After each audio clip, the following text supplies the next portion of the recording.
So good morning everyone, I welcome you all to Saurabh Pandey UPSC YouTube channel के अंदर for preparing for civil service examination. इस channel से जरूर से जुड़े। टॉपिक्स देख लेते हैं। K M Cherian, person in news है, emergence of chronic pulmonary aspergillosis, science tech का टॉपिक है। India space programme, science tech topic है। रोल ऑफ गवर्नर, पॉलिटी का टॉपिक है। ओबेसिटी क्लासिफिकेशन, जनरल इन्फॉर्मेशन है। एलोसिटैट आइस फजार्ड, तो ये एक टॉपिक है जो कि मैपिंग का टॉपिक है। चैंपैंजी यूरिनेशन स्टडी, ये एनवायरनमेंट का टॉपिक है। Climate impact on West Greenland lake, environment का टॉपिक है।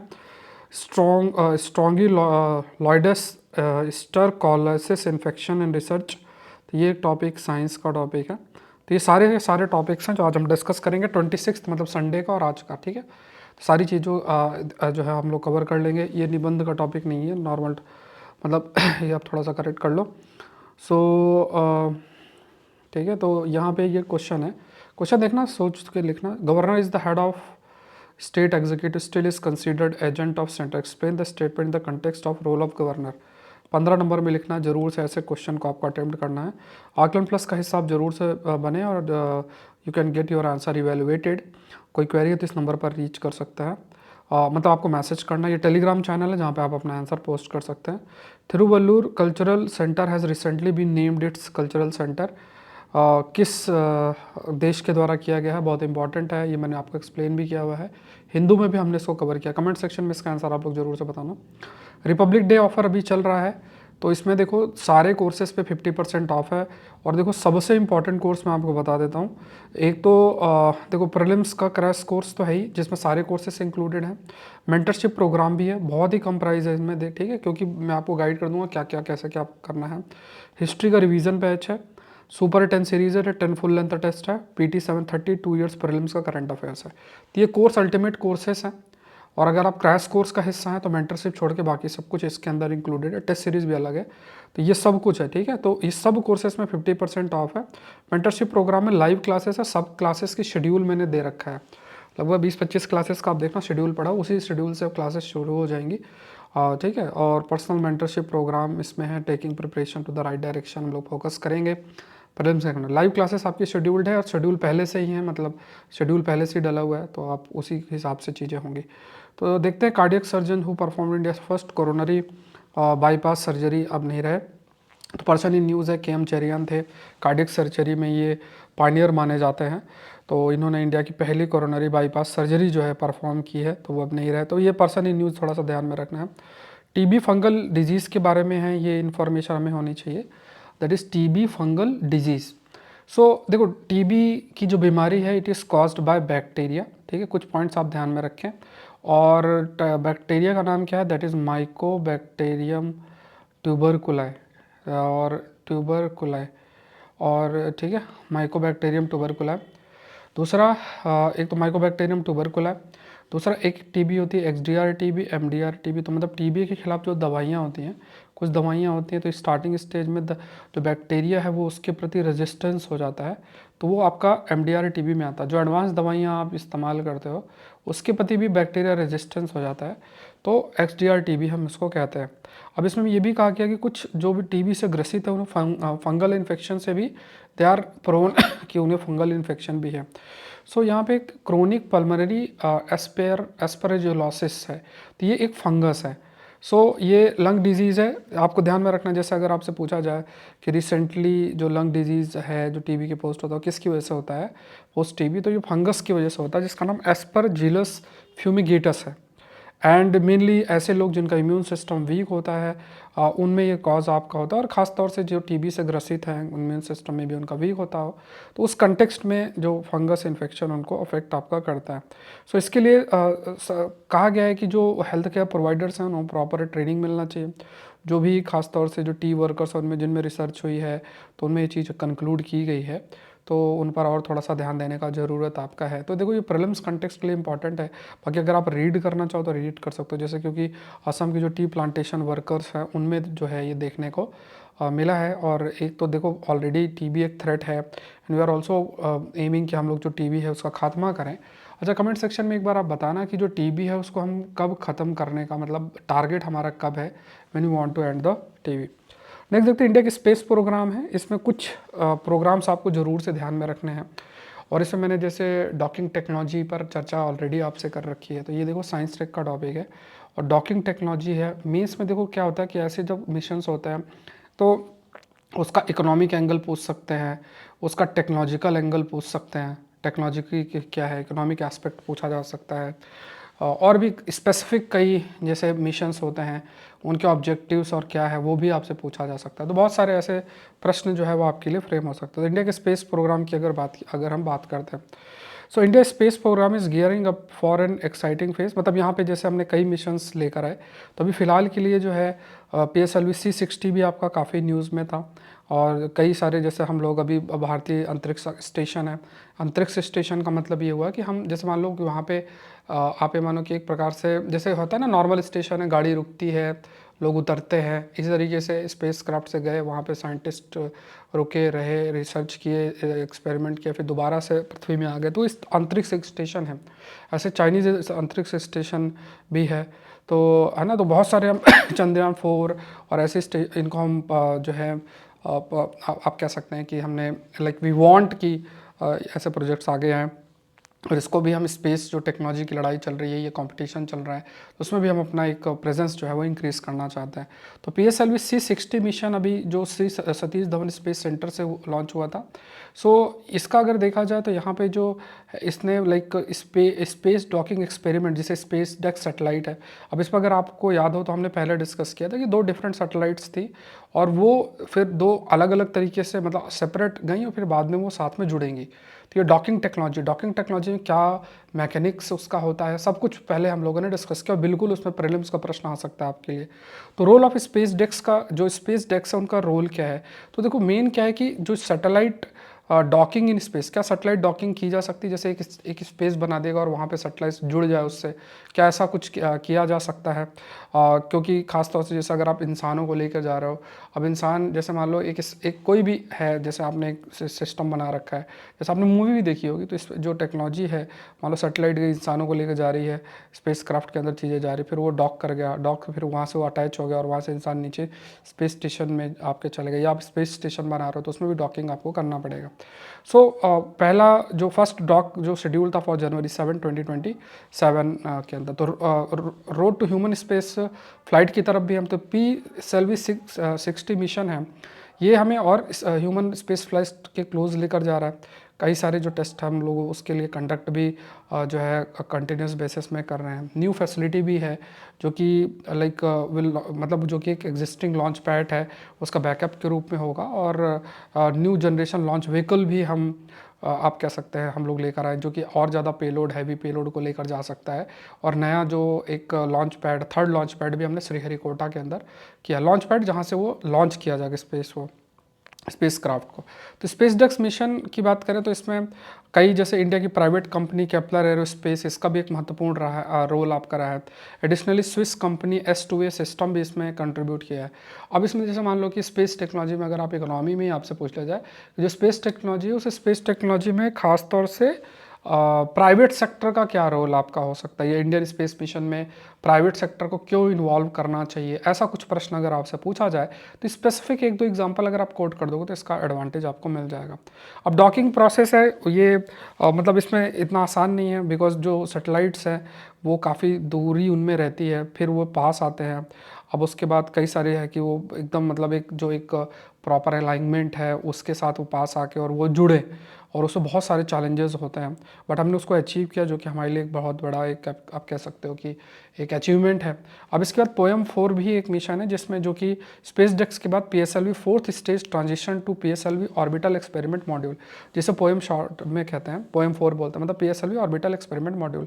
इस फेज के अंदर हम 24 पेलोड मतलब एक आप कह सकते चीज़ें लेकर जाएंगे। अब इसमें क्या है कि इनोवेटिव एक्सपेरिमेंट इसरो के द्वारा और प्राइवेट इंडस्ट्री के द्वारा किया जाएगा, जैसे कई सारे सीड्स को हम ग्रो करने का प्रयास करेंगे। तो देखो देखो पहले आप डॉकिंग करोगे, एक स्पेस क्रिएट करोगे, फिर दूसरा एक्सपेरिमेंट में आप जो भी एक्सपेरिमेंट मतलब चीज़ें वहाँ पहुँचाओगे, फिर इंसान पहुँचाओगे, फिर वहाँ पे एक्सपेरिमेंट जो है वो आपका कंडक्ट किया जाएगा।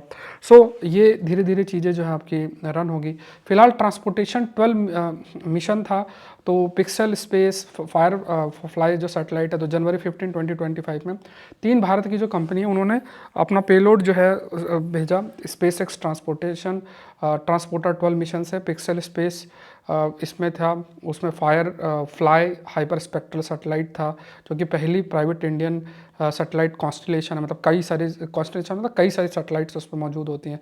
फिर एक डिजन तारा करके है, इसने स्पेस कैमरा के लिए कंट्रीब्यूशन आपका किया, जो कि जो ऑब्जेक्ट्स लो अर्थ ऑर्बिट जो कि लगभग 300-400 किलोमीटर अर्थ के सरफेस से हैं, तो उन ऑब्जेक्ट्स को ट्रैक करेगा। फिर एक्सडी लिंक लैब और एलिवेशन एंड एलिवेशन 1 सैटेलाइट, तो एक्सडी लिंक लैब है, उसने एलिवेशन 1 सैटेलाइट जो है लॉन्च की है, जो कि कम्युनिकेशन लिंक में एक महत्वपूर्ण रोल प्ले करेगा। तो ये सब क्या है, प्राइवेट सेक्टर के कंट्रीब्यूशन को हाईलाइट कर रहे हैं, जो कि दूसरे प्राइवेट सेक्टर जैसे स्पेस एक्स है। SpaceX basically Elon Musk की जो कंपनी है उसके साथ मिलकर इन चीज़ों को लॉन्च किया गया। थर्ड लॉन्च पैड और इंजन टेस्ट भी है, तो गवर्नमेंट ने थर्ड लॉन्च पैड ऑलरेडी जैसे हमने देखा भी डिस्कस किया है जो श्रीहरिकोटा में, तो ये 2029 के अंदर वो कंप्लीट हो जाएगा। और विकास इंजन की जो रीस्टार्ट कैपेबिलिटी है उसको भी हम टेस्ट करके उसको भी इम्प्रूव करेंगे।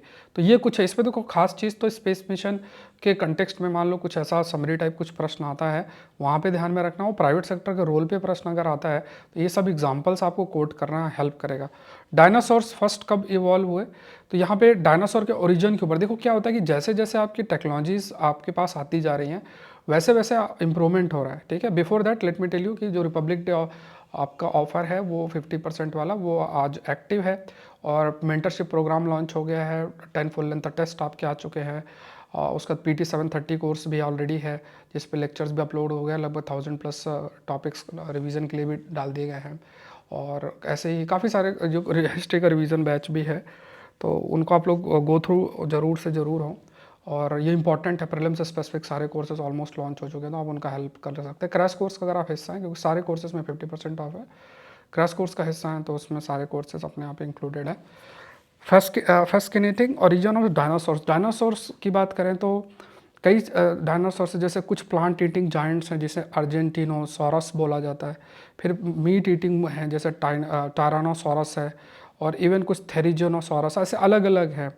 तो मतलब अलग अलग है, सबका अपना अपना एक ओरिजिन देखा जाता है। बट जैसे जैसे आपके पास टेक्नोलॉजी आ रही है तो उनके ओरिजिन पे पहले ऑलरेडी प्रेवलेंट थ्योरी थी उससे चीज़ें अलग आपकी हो रही है। तो प्लांट ईटिंग जायंट है जैसे अर्जेंटिनोसॉरस है, सो ये जो है ये भी अर्थ में मौजूद थे, जो कि बहुत सारे वेजिटेशन को कंज्यूम करते थे और जो इकोसिस्टम को शेप करने में हेल्प करते थे। मीट ईटिंग की बात करें तो ये टायरानोसॉरस है, तो इसके भी पावरफुल जॉस थे, शार्प टीथ थे। सो ये एक प्रीडेटर के रूप में था। फिर वेरोडॉस करके आप देखोगे तो थेरिजोनोसॉरस की अगर बात किया जाए तो इसके भी लॉन्ग क्लॉव्स थे, तो मतलब बड़े बड़े जो पंजे टाइप होते हैं बहुत बड़े आपके थे।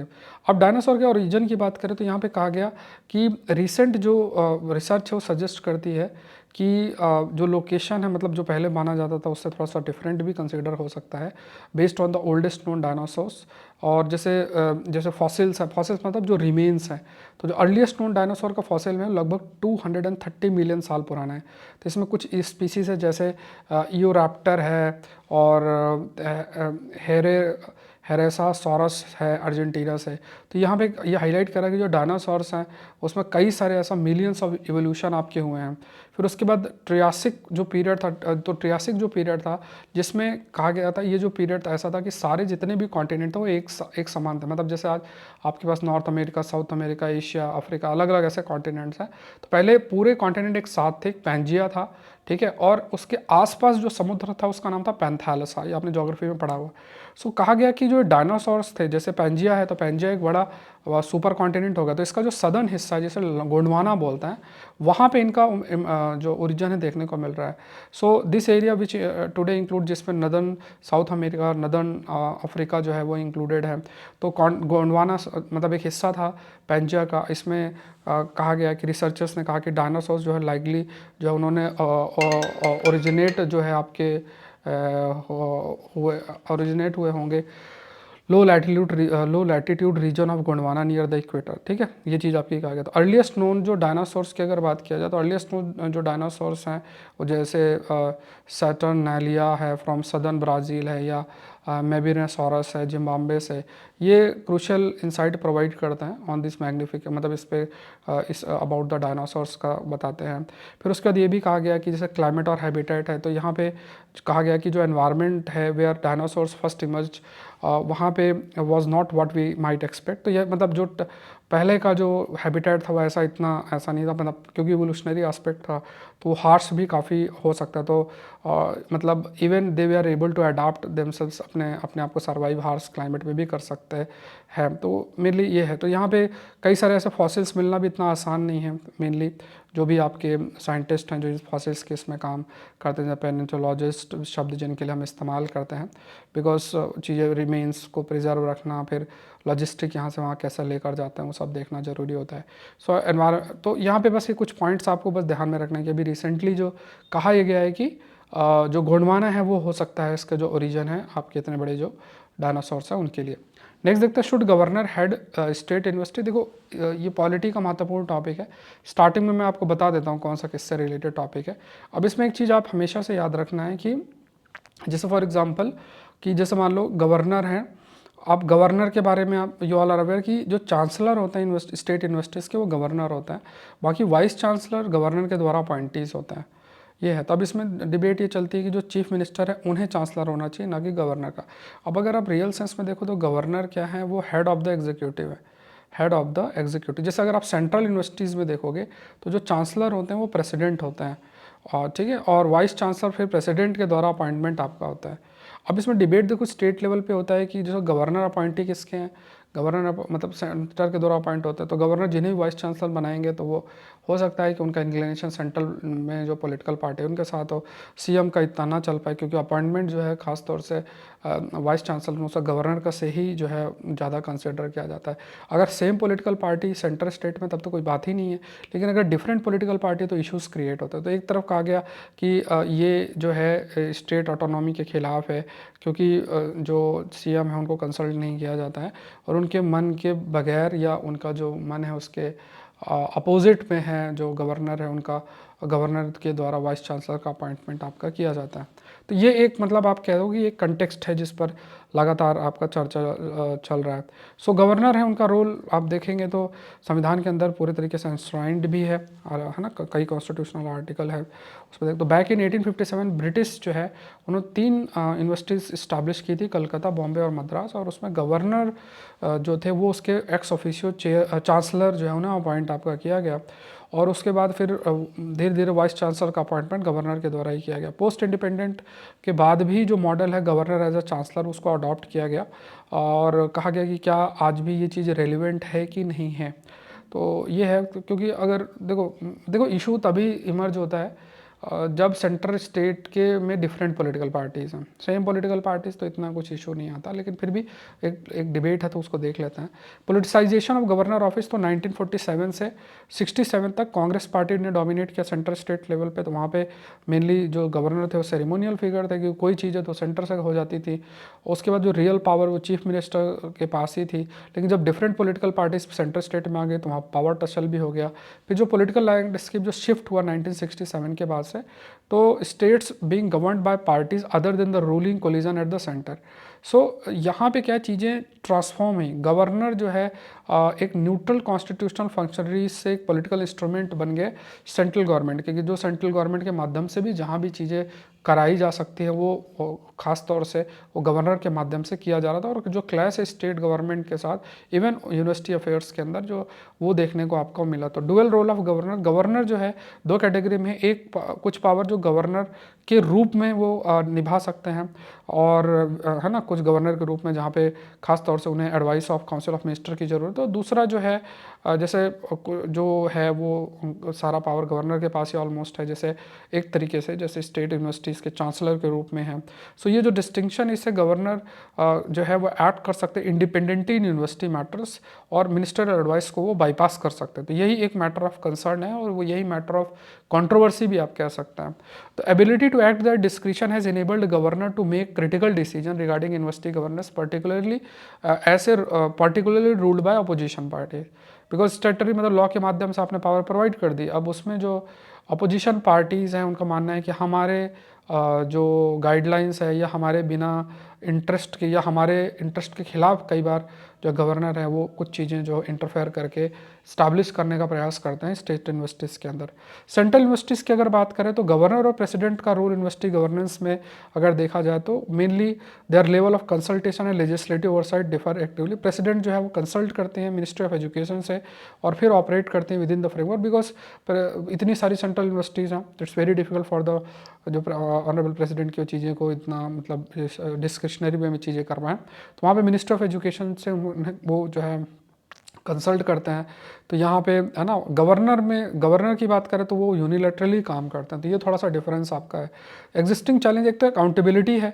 अगर गवर्नर एज अ चांसलर के रूप में आप देखोगे तो यहाँ पे उनकी अकाउंटेबिलिटी भी है, क्योंकि देखो फाइनली कुछ भी होता है यूनिवर्सिटी लेवल पे तो वहाँ पे मेनली जो भी डेवलपमेंट होगा, जो भी चीज़ें होंगी वो उसमें जो एक इंटरफेरेंस होगा या जो अकाउंटेबल होगा लोग तो चीफ मिनिस्टर को ही करेंगे।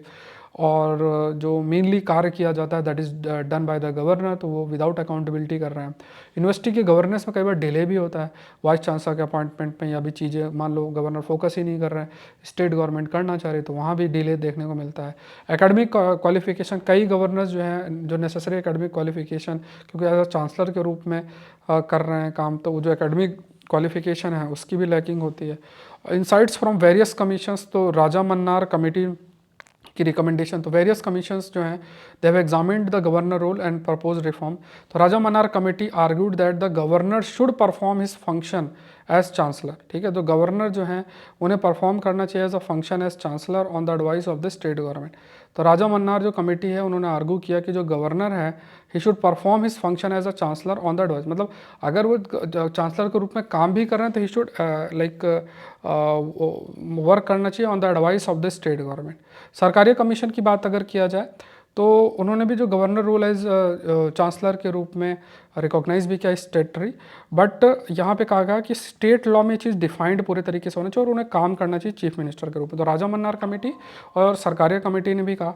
एमएम पुंछी कमीशन की अगर बात करें तो government should focus on constitutional responsibility, और ये चांसलर का जो कार्य है इसमें इनको इतना ध्यान नहीं देना चाहिए। अल्टरनेटिव मॉडल यूनिवर्सिटी गवर्नेंस का क्या हो सकता है कि एक तो सेरेमोनियल आपका चांसलर मॉडल है जो कि है ना, जो कि which removes the governor discretionary power and mandate him to act on the, मतलब एक सेरेमोनियल चांसलर मॉडल के भी हम फॉलो कर सकता है, और he has to work as per the advice of the state council of minister, या फिर दूसरा चीफ मिनिस्टर को चांसलर बनाया जाए ना कि गवर्नर को, या स्टेट अपॉइंटेड चांसलर अपॉइंट किया जाए, ना चीफ मिनिस्टर हो ना आपके गवर्नर हो। तो ये है, तो क्योंकि ये चीज़ें जो अभी गवर्नर को एज अ चांसलर के रूप में हम अपॉइंट कर रहे हैं वो एक तरीके से ब्रिटिश टाइम से चल रहा है, तो इट्स टाइम टू हम इस पर कुछ चेंजेस जो हैं कर सकते हैं। ठीक है, let's move to the next. Obesity के कंटेक्स्ट में पैरामीटर्स कुछ है, ये जनरल थोड़ा सा इन्फॉर्मेशन है। टू स्टेज ऑफ ओबेसिटी होती है, एक तो होता है इनोकुअस ओबेसिटी जहाँ पे मतलब बॉडी का फैट तो बढ़ता है बट कोई ऑर्गेनल डिसफंक्शंस नहीं होते हैं। ओबेसिटी विथ कंसिक्वेंसेस जहाँ पे मोटापा भी बढ़ रहा है और रिलेटेड डिजीज़ भी है। सो एडवर्स इफेक्ट क्या हो सकता है कि abdominal fat distribution, negative impact of abdominal fat distribution, है ना। तो यहाँ पे जैसे कुछ स्पेसिफिक डेफिनेशन एशियन इंडिया, मतलब इसमें डेफिनेशन तो higher body fat percentage, recognize their unique body composition, lower BMI threshold for diabetes adjusted to reflect health risk. तो यहाँ पे नई गाइडलाइंस है, जैसे ओवरवेट ये कहा गया है, ठीक है, BMI का 23 से 24.9 किलोग्राम पर मीटर स्क्वायर से ज़्यादा है। ओबेसिटी की बात करें तो 25 से ज़्यादा है। Western standard is about 25। Recommended waist, या आप रीड कर लेना, आप उससे ज़्यादा रीड कर सकते हो, मैंने तो सारे पॉइंट्स बस ऐड कर लिए हैं। ठीक है, तो यहाँ पे देखो चेंजेस किए हैं, मतलब कुछ BMI कैलकुलेशन और इन सब में। तो राइजिंग अब है ना, तो राइजिंग ओबेसिटी रेट जो है लगातार आपका बढ़ता जा रहा है। अब मुझे भी थोड़ा सा जिम ज्वाइन तो किया है और जाना पड़ेगा। तो BMI एज अ मेज़र की बात अगर किया जाए तो ये कहा गया कि ये सही नहीं है, और है ना, तो मिस डायग्नोसिस है, तो नेगेटिव हेल्थ कॉन्सिक्वेंसेस भी है, क्योंकि फैट परसेंटेज बहुत बता देगा, तो मतलब BMI के कंटेक्स्ट में देखा जाए। प्रेजेंट यहाँ पे देखो एक मैपिंग का मैंने इंक्लूड किया है। तो एलुसीसैट आइस फेजॉर्ड है, ये कहाँ लोकेटेड है, तो ये this is located in Greenland. अभी देखो यूनेस्को वर्ल्ड हेरिटेज साइट के रूप में भी है। एंड ये सरमिक्यू क्यूजा, ये ग्लेशियर भी है, सरमिक क्यूजालेक ग्लेशियर यहाँ पे है, जो कि मोस्ट एक्टिव ग्लेशियर के रूप में कंसीडर होता है। कई सारी वाइल्ड लाइफ और ये टूरिस्ट स्पॉट है।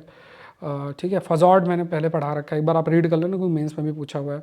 तो इसका टूरिस्ट अट्रैक्शन है, वाइल्ड लाइफ है, फिर क्लाइमेट रिसर्च भी है। कॉन्टेजियस, ये प्रीलिम्स के कंटेक्स्ट में ऐसा जो कॉलम आता है, यूपीएससी ने भी 2024 के प्रीलिम्स में 2 क्वेश्चन इससे पूछे थे। चिंपैंजीज यूरिनेशन स्टडी की बात की तो न्यू स्टडी आइडेंटिफाई फेनोमेना जिसे बोलते हैं कॉन्टेजियस यूरिनेशन चिंपैंजीज के अंदर। तो ये एक तो ये सेंचुरी का नाम याद रखना कि कुमामोटो सेंचुरी, जो कि जापान के अंदर लोकेटेड है। तो इसमें कहा गया कि urination events are significantly synchronized indicating non random behaviour. The likelihood of contagious urination increased with physical proximity to the initial urinator. So, chimpanzees with lower dominance rank were more likely to urinate whether when others did, suggesting social hierarchy influenced this behavior. मतलब इसमें मतलब जो भी chimpanzees हैं, अब chimpanzees के with in जो hierarchy बनी हुई है उसी हिसाब से उनका जो यूरिनेटिंग बिहेवियर है वो देखने को मिलता है। आप इसको रीड कर लेना खुद से, चाहो तो आपका इंटरेस्ट हो तो देख लेना, ठीक है। उसके बाद यहाँ पे हाँ ये इंटरेस्टिंग है, climatic pushes arctic lakes across tipping point. तो इस पे देखो एक ये टॉपिक आता है आर्टिक ब्लू ओशियन इवेंट, ये मैंने आपको कई बार पढ़ाया है, इसको जरूर से थोड़ा सा रीड करना। कभी भी ज्योग्राफी क्लाइमेट के कंटेक्स्ट में कोई क्वेश्चन आता है तो इसको आप एड्रेस कर सकते हैं। तो यहाँ पे क्या चीज़ हाईलाइट किए गए कि रिकॉर्ड ब्रेकिंग हीट है, हीट से देखो ज़्यादा से ज़्यादा बर्फ़ पिघलेगी। अब जैसे जैसे डोनाल्ड ट्रंप जो हैं उनकी तरह देखा जाए तो वो तो खुश होंगे यार कि बर्फ़ पिघलेगी, नए नए हमें जो है जगह मिलेगी, जहाज़ जाएगा वहाँ से ऑयल और ये सब हम एक्सट्रैक्ट करेंगे, नेचुरल गैस एक्सट्रैक्ट करेंगे। जैसे ड्रिल बेबी ड्रिल अलास्का जो है उस रीजन में फोकस किया जा रहा है, तो उनको ऐसा कि बर्फ़ और उसमें कोई इतना फ़र्क नहीं लगेगा, ठीक है। तो वो बिजनेस माइंड है, तो वो सारी चीज़ें हैं। देखो इसका नुकसान भी बहुत है। अब इसका अगर थोड़ा सा भी सोचो, अगर थोड़ा सा अगर वो ज्योग्राफी वोग्राफी की क्लास ले ले तो उससे थोड़ा सा आइडिया लग जाएगा कि हाँ इसका इम्पैक्ट ह्यूज होता है, जो एटमॉस्फेरिक सर्कुलेशन उससे काफ़ी अधिक आपका अफेक्ट होता है। तो ये सारी चीज़ें हैं। तो यहाँ पे कहा गया कि लगभग 7,500 जो लेक्स हैं एरिया में turn brown due to environmental stress. अब देखो ब्राउन होने से क्या होता है कि सूरज की रोशनी अब्जॉर्ब होगी और हीट अब्जॉर्ब होगा और वो बर्फ़ और पिघलेगी। और धीरे धीरे बर्फ़ पिघल रहे, नए नए वायरस बैक्टीरिया रिलीज़ हो सकते हैं, मीथेन रिलीज़ हो सकती है और कार्बन जो है रिलीज़ होगा, ग्रीन हाउस गैस का एमिशन और बढ़ेगा, वाटर क्वालिटी और ख़राब होगी। क्रिटिकल टिपिंग पॉइंट आगे डिस्कस करेंगे। तो ये भी कहा गया कि जो एक्सट्रीम कंडीशंस हैं आर्टिक लेक जो है उस like it has passed a critical ecological threshold, ये अलग से मैंने नोट्स बनाए हैं, अभी दिखाता हूँ। क्रिटिकल इकोलॉजिकल थ्रेशोल्ड जो है वो पुश हो रहा है। अब देखो ऐसे आपको लगभग 2 साल के टॉपिक्स कवर करने पड़ेंगे प्रीलिम्स के लिए, ठीक है। अगर आपने बढ़िया नोट्स अपने बना रखे हैं तो ठीक है, आप अगर खुद से करना चाहो, नहीं तो मैंने PT 730 कोर्स कर दिया है, उससे कर लेना। आप में से कई लोग सोच रहे होंगे कि यार मैं जो है वो कोई कंपाइलेशन कर लूँ, या है ना जो मार्केट में चल रहा होता है। पिछले साल भी पेपर आया है, कंपाइलेशन है, देख लो कितने की 8-9 महीने का उनका कवरेज होता है।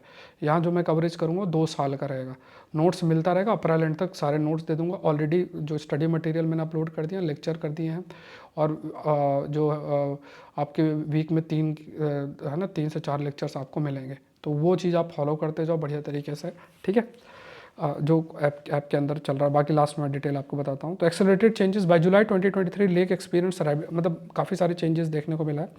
तो ये आर्टिक रीजन में भी काफ़ी ह्यूज बदलाव देखने को मिल रहा है। अब यहाँ पे जो एक नोट्स मैंने आपके लिए बनाए that is critical ecological threshold.